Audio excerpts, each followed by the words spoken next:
Hello everyone, I thought I'd send in a little video this morning. I saw Mr Keeling and Mr Jordan were doing something with poetry and encouraging you all to get involved in a school-wide poetry competition. Now you're looking at a photograph there, a little bit embarrassing, but you will see right here somebody that you do know. But this is a picture from a very long time ago.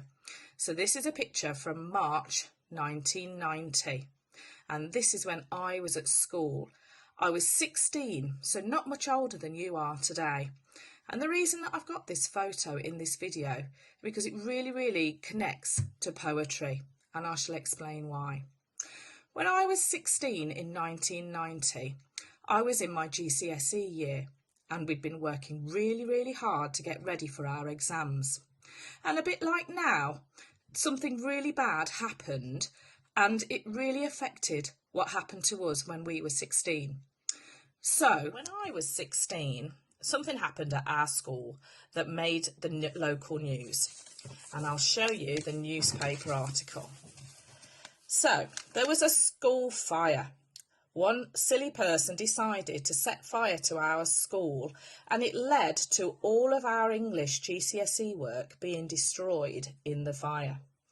Now, obviously, our class were really upset, and it was a really sad time for us. But as with all situations, you can react in two ways. You can either let these things upset you and remain upset for a long time, or you can fight back. And I know at our school we've talked a lot about resilience and bouncing back, and that's what I did.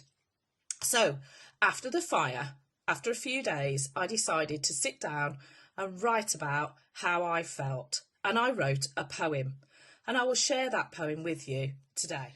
So here's the poem, and I'll read it for you. It's a poem that I wrote talking to the person who had set fire to our school. Here we go. It was 5 minutes of fun to you, a good laugh and a joke. You thought you were being really smart when the room became filled with smoke. You probably think you're clever, that your purpose has come through. But do you see anybody else but you? To you it was just a room, nothing special, nothing there, but you struck the match that killed 1,000 words without a care. As the orange and the red swept through each separate sheet, you laughed and ran away from it. Who was it that you beat? Perhaps you think it's harmless, it was just paper anyway. It was not to you important, you didn't have to pay.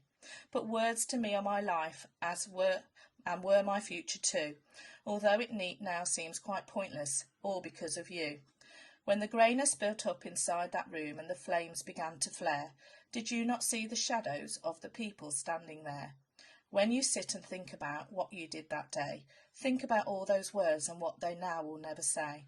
You took away a part of me I never will regain, the inspiration and the feelings I now cannot explain.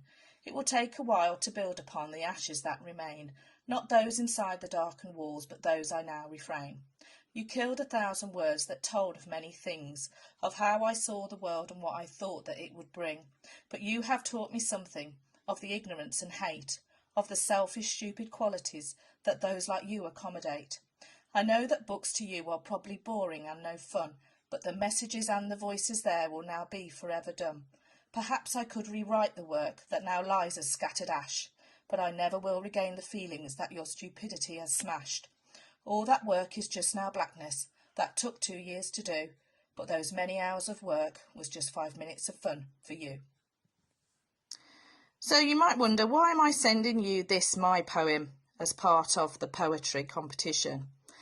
I think the reason I'm sending this is just to show that all of you are writers. It doesn't matter how old you are, because I was only 16 when I wrote that, but you all have a voice and you all can express your feelings through a poem.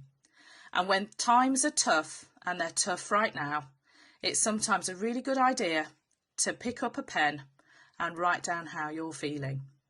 It's something I can look back on all these years later, and even to this day I am quite proud of it, even though it makes my children cringe.